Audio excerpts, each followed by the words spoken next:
বিএনপির সর্বোচ্চ পর্যায়ের খুবই প্রভাবশালী একজন নেতার বিরুদ্ধে এনসিপির খুবই প্রভাবশালী একজন নেতার একটা মন্তব্য নিয়ে গতকাল কক্সবাজারে বেশ কিছু ঘটনা ঘটেছে। আমরা জানি এনসিপি তার দেশব্যাপী পদযাত্রা কর্মসূচি করছে, তারই অংশ হিসেবে তারা কক্সবাজার গিয়েছিলেন এবং সেখানে একটা বক্তৃতায় অনুষ্ঠানে জনাব নাসির উদ্দিন পাটোয়ারি বিএনপির জনাব সালাউদ্দিন আহমেদকে ইঙ্গিত করে, উনি সরাসরি তার নাম নিয়েছেন তা নয়, কিন্তু এত স্পষ্ট ক্লু দিয়েছেন তাতে এটা জনাব সালাউদ্দিন আহমেদ, এটা নিয়ে আর কোনো কনফিউশন থাকে না। তাকে কটাক্ষ করেছেন, কটাক্ষ করে কথা বলেছেন, অনেক বিতর্ক শুরু। ইনফ্যাক্ট এরপর বিএনপির নেতাকর্মীরা সেই মঞ্চ ভাঙচুর করে এবং রীতিমতো জনাব সালাউদ্দিন আহমেদকে ব্যবস্থা করতে হয়েছে যাতে এনসিপির নেতৃবৃন্দ সহজে নিরাপদে কক্সবাজার পার হয়ে যেতে পারেন। কি বলেছিলেন জনাব নাসির উদ্দিন পাটোয়ারি এবং এটাকে আমরা ঠিক কিভাবে দেখব, বা এনসিপি এক ধরনের কনফ্রন্টেশনের রাজনীতিতে ঢুকে পড়ছে ক্রমাগত, এটা কেন? নাসির উদ্দিন পাটোয়ারি বলছেন, আগে আওয়ামী লীগের আমলে নারায়ণগঞ্জে বিখ্যাত গডফাদার শামীম ওসমান ছিল, এখন শুনছি কক্সবাজারে নব্য গডফাদার শিলং থেকে এসছে। এই যে শিলং থেকে এসছে, ইটস সো ক্লিয়ার জনাব সালাউদ্দিন আহমেদকে তিনি বলছেন। তারপর বলছেন ঘের দখল করছে, মানুষের জায়গা জমি দখল করছে, চাঁদাবাজি করছে, তার নাম না বললাম, আবার নাকি সে সংস্কার বোঝে না। খুবই ইম্পর্টেন্ট একটা ব্যাপার। বিএনপির কিছু নেতা সাম্প্রতিক সময় এনসিপির নেতাদের সম্পর্কে খুবই বাজে মন্তব্য করেছেন এবং এর মধ্যে স্ট্যান্ডিং কমিটি মেম্বার আছে বা খুবই পুরনো পোড় খাওয়া নেতা আছে। কেউ কেউ এটার সাথে প্যারালাল টেনে বলছেন বিএনপি পারবে, এনসিপিকে পারবে না। উত্তর হচ্ছে না, দুটো একেবারেই কম্পেয়ারেবল না। এনসিপির বিশেষ ফ্লোতে ভেসে যাওয়া বলে যা বলা হয়েছে, কোনো রকম কোনো নেতার বিরুদ্ধে স্পেসিফিক ফৌজদারি অপরাধের অভিযোগ করা হয় নাই। জনাব নাসির উদ্দিন পাটোয়ারি জনাব সালাউদ্দিন আহমেদ সম্পর্কে ভয়ঙ্কর কতগুলো ফৌজদারি অপরাধের অভিযোগ করেছেন। এগুলো যদি সত্য হয়, তার মানে একটা জেনারেলাইজড কমেন্ট করা, সেটা স্ল্যাং হতে পারে, কিন্তু সেটা কাউকে এইভাবে অপরাধে অভিযুক্ত না করা হলে সেই তুলনায় এটা বিভৎস। আমরা তো এই প্রশ্ন করতেই পারি, এনসিপি তাহলে কেন ভুক্তভোগীদেরকে দিয়ে এখানে মামলা করানোর ব্যবস্থা করছে না, অথবা ফৌজদারি অপরাধের ক্ষেত্রে পুলিশও তো বাদী হয়ে মামলা করতে পারে, এই সরকার তো তাদেরই, তারা সেই ব্যবস্থা করছেন না কেন? বা তারা প্রকাশ করুন কোথায় জনাব সালাউদ্দিন আহমেদ চাঁদাবাজি করেছেন, ঘের দখল করেছেন, কি করেছেন। করতে হবে। এই ধরনের অভিযোগ কিন্তু ভয়ঙ্কর। এটাও সত্য, এই অভিযোগের পর সবচেয়ে উচিত হতো বিএনপি টলারেন্স দেখালে। বিএনপির নেতাকর্মীরা যতই ভালোবাসায় আঘাত পেয়েছেন তাই এসব করেছেন, এগুলো আমরা আসলে বর্তমান গণতান্ত্রিক প্রেক্ষাপটে, ভবিষ্যতের গণতান্ত্রিক প্রেক্ষাপটে গ্রহণ করি না, কোনোভাবেই গ্রহণ করি না। বিএনপি কাজটা না করা উচিত হবে। ভবিষ্যতেও বিএনপির উচিত হবে তাদের এই নেতাকর্মীদেরকে সামলানো। খুবই অন্যায়, গর্হিত কথা হয়েছে, কোনো সন্দেহ নেই, কিন্তু এটা না করলে বিএনপি বড় দল হিসেবে আরও বেশি দায়িত্বশীলতার পরিচয় দিতে পারত, দেয়া উচিত হবে। এটা নিয়ে আমরা যেন ক্রমাগত কথা বলি। আমি বিশ্বাস করি জনাব সালাউদ্দিন আহমেদ তার এলাকার নেতাকর্মীদেরকে এইসব ব্যাপারে সতর্ক করবে। শুধু তিনি নন, বিভিন্ন জায়গায় একই ধরনের ঘটনা ঘটতে পারে। বিএনপির সকল নেতার উচিত হবে এই ধরনের বার্তা তাদের এই ধরনের পর্যায়ে পৌঁছে দেয়া, যাতে তারা এরকম কিছু না করে। এখন আসলে মূল আলোচনাটায় যেতে চাই যে এনসিপি কেন এমন করছে, বা নাসির উদ্দিন পাটোয়ারিকে কি সিলেক্ট করেছে, বা কেউ এই প্রশ্ন করতে পারেন এই নাসির উদ্দিন পাটোয়ারির ব্যক্তিগত মতামত নাকি এনসিপির মতামত। যেন পাটোয়ারি রিসেন্ট সময়ে নানা রকম বিতর্কিত মন্তব্য করছেন। আমাদের মনে হয় অন্তত দুটো মন্তব্য, বিএনপি 50 থেকে 100 সিট পাবে, এটা হলো 400 সিট, মানে ওরা ধরেই নিয়েছেন সংস্কার হয়ে 400 সিট হবে, আর এনসিপি 300-র মতো সিট পাবে বলে তিনি মনে করেন। এইসব বলে প্রচুর ডিবেটে আসছেন, ঠিক আছে, আমরা এভাবে দেখতেই পারি। কিন্তু যারা পাটোয়ারি যেহেতু আগে বলছেন, এখন আবার বলেছেন, তার মানেটা হলো এই, আমরা ধরে নিতে পারি এগুলো এনসিপি তাকে অ্যাসাইন করেছে এভাবে বলার জন্য, এটা এনসিপি চায়। মাত্র কয়েকদিন আগেই গোপালগঞ্জে একটা কনফ্রন্টেশনাল পরিস্থিতি তৈরি হয়েছিল। আমি মনে করি এক ধরনের উস্কানির কথা আমরা বলছি। মার্চ টু গোপালগঞ্জ, অবশ্যই মনে হতে পারে পদযাত্রা কেন মার্চ হয়ে যাবে, কিন্তু এটা না হলেও সমস্যা হতে পারত। কিন্তু ওখানে একটা কনফ্রন্টেশন এবং সেটার রিয়াকশনে তারা আবার নানান কিছু বলছে, এটা তাদের রাজনীতিতে সাহায্য করছে, তাদেরকে প্রাসঙ্গিক করে রাখছে। রাজনীতিতে রেলেভেন্স ইজ ভেরি ইম্পর্ট্যান্ট।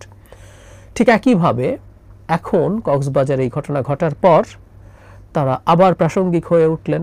তাদেরকে নিয়ে কথাবার্তা বলছি, নেগেটিভভাবে কথা বলেও যদি কেউ বলে থাকেন সেটাও তারকে নিয়ে আলোচনাই হয়, এটাই নিয়ম। গতকাল 3টা টকশোতে পার্টিসিপেট করেছি এবং 3টাতে এনসিপি অবধারিতভাবে আলোচনায় এসছে, তাদেরকে নিয়ে কথা হয়েছে। আর এনসিপি অন্তত দেখাতে পারছে তারা আওয়ামী লীগের মার খায়, তারা বিএনপির মার খায় এবং তারা বিএনপি এবং আওয়ামী লীগকে একই রকম কিছু সেই হিসাবে তারা দেখানোর চেষ্টা করতে পারে এই ঘটনাগুলোর প্রেক্ষাপটে। কিন্তু আমরা খেয়াল করছি যে এই দেখানোর মাধ্যমে আসলে তাদের কতটুকু বেনিফিট হবে। জনাব সালাউদ্দিন সম্পর্কে তাদের কিছুটা ক্ষোভ আছে আমি ধারণা করি, কারণ উনি সংস্কার বোঝেন না, এটাও ইঙ্গিত করেছেন জনাব পাটোয়ারি। জনাব সালাউদ্দিন আহমেদ বিএনপির হয়ে ঐক্যমত্য কমিশনে পার্টিসিপেট করছেন এবং খুবই এনগেজিং ওয়েতে করছেন।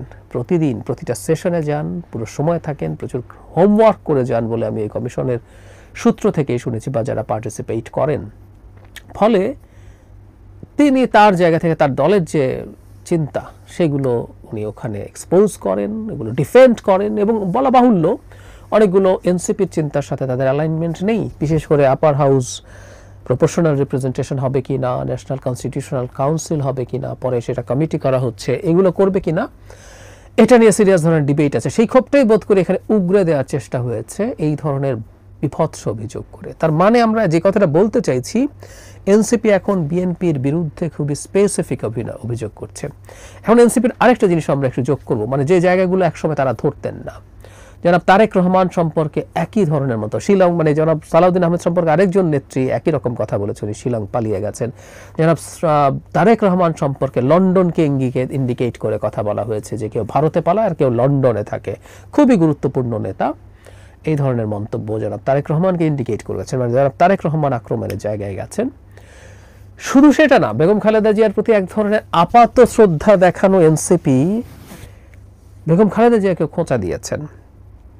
জনাব নাহিদ ইসলাম, আমি এনসিপির যাকে সবচেয়ে শান্ত, ধৈর্যশীল এবং গভীর ইমোশনের মানুষ মনে করি, যিনি অন্তত উটকো কথা, ফাটকা কথা বলে ফেলেন না এরকম, জনাব নাহিদ ইসলাম বলছেন আমরা গোপালগঞ্জের নাম পরিবর্তন করে দিতে আসিনি। স্পষ্টভাবে বেগম জিয়াকে ইন্ডিকেট করেছেন। আমাদের মনে আছে নিশ্চয়ই তার বাড়ির সামনে বালির ট্রাক রাখাকে কেন্দ্র করে তিনি ক্ষুব্ধ হয়ে ধরে একটা মন্তব্য করেছিলেন। আমরা এই নারীকে খুব হাতে গোনা দু একবার মেজাজ হারাতে দেখেছি, সেটা সেরকম একটা সিচুয়েশন এবং জনাব নাহিদ ইসলামের মতো মানুষ সেটাকেও খোঁচা দিচ্ছেন। বেগম খালেদা জিয়া একজন অসুস্থ মানুষ, অত্যন্ত সিনিয়র সিটিজেন, কিন্তু না, তাকেও ছাড়া হচ্ছে না। তার মানে আমরা এভাবে বলতে পারছি এনসিপি আসলে বিএনপির সাথে একটা সাংঘর্ষিক পরিস্থিতিতে যাচ্ছে। কেন? ওই যে বললাম, প্রথম একটা হলো প্রচুর আলোচনা এবং সোশ্যাল মিডিয়াতে আলোচনা, মানে তাদের তো খুবই তরুণ, তাদের জেনারেশনটা সোশ্যাল মিডিয়ার ইন্টারাকশনের মাধ্যমে বেড়ে উঠেছেন, সুতরাং তারা প্রচুর ইন্টারাকশন, প্রচুর রিয়াকশন না পেলে সম্ভবত তাদের ভালো লাগে না, তারা সেটা করেন এবং তারা মনে করছেন এই কনফ্রন্টেশনের মাধ্যমে তারা যদি হামলার শিকার হন সেটা তাদের প্রতি সিম্প্যাথি তৈরি করবে, শুধু আলোচনা না, সিম্প্যাথিও তৈরি করবে। আর আরেকটা ব্যাপার আমার একটু বলা দরকার বলে মনে হয়, তারা নির্বাচন পেছাতে চান, শুধু সেটাই না, তারা সম্প্রতি এই যে বিএনপির সাথে কনফ্রন্টেশন করে চাপ তৈরি করতে চাইছেন যাতে তারা বিএনপির কাছ থেকে ইলেকশনে কোনো লেভারেজ পান। তাদের সিটের এক্সপেকটেশন আছে, তারা কিছু আলোচনা করেছেন সিট নিয়ে, এই ধরনের একটা আলাপ নিয়ে আমি একটা ভিডিও করেছিলাম। এবি পার্টি জনাব মুজিবুর রহমান মঞ্জু এই ধরনের একটা কথা বলেছিলেন, তিনি মানে খুব কনফিডেন্টলি বলেছেন তা না, তিনি জেনেছেন, শুনেছেন, এভাবেই বলেছেন। কিন্তু এরকম ফিসফাস আমরা শুনি, আসলে এনসিপি এটা চাইতেই পারে, তারা কোনো না কোনো জোটে তো হয়তো যাবে, সেটা কি বিএনপির সাথে যাবে নাকি জামায়াতের সাথে যাবে, এই আলাপগুলো আছে। সুতরাং বিএনপির উপরে যদি চাপ তৈরি করা যায় তাদের সিটের আন্ডারস্ট্যান্ডিংয়ের সুবিধা হতে পারে। সুতরাং এই যে তীব্র চাপ তৈরি, এটাকে এমন না যে এটা চিরস্থায়ী কোনো শত্রুতার বিষয়, সেটা নাও হতে পারে, এটা এই কারণে হতে পারে। হোয়াট এভার, আমি ব্যক্তিগতভাবে মনে করি রাজনীতিতে কতগুলো রেড লাইন আছে, এটা একটা রেড লাইন ছিল, এই রেড লাইনগুলো আমরা ক্রস না করা ভালো। আমরা সমালোচনা করব, বিতর্ক করব, আমি এটা বলি যে বিএনপির সংগঠন হিসেবে কতগুলো অপরাধ বেশ কিছু মানুষজন করছে, স্পেসিফিকলি এরকম কেউ না বলেও যদি প্রমাণ না থাকে, সেগুলো নিয়ে তারা রাজনীতি করবেন। তারা বিএনপি খারাপ, তুমি বিএনপির কাছে যেও না, তুমি আমার কাছে আসো, এটা বলবেন। কিন্তু একটা ব্যক্তিকে নিয়ে এই ধরনের অভিযোগ, ফৌজদারি অপরাধ অভিযোগ এইভাবে করা, এটা বিভৎস। আর একটা কথা একটু যোগ করে রাখা জরুরি হবে, এই যে শিলং থেকে, শিলং চলে গেছেন, শিলং পালিয়ে গেছেন, শিলং থেকে এসে, মানে শিলং অবস্থান করা নিয়ে সো কল্ড খুবই they are very influential as well, কিন্তু মানে সংখ্যার দিক থেকে আমি জানি না আদতে কতটুকু ইম্প্যাক্ট তারা রাখেন। কিছু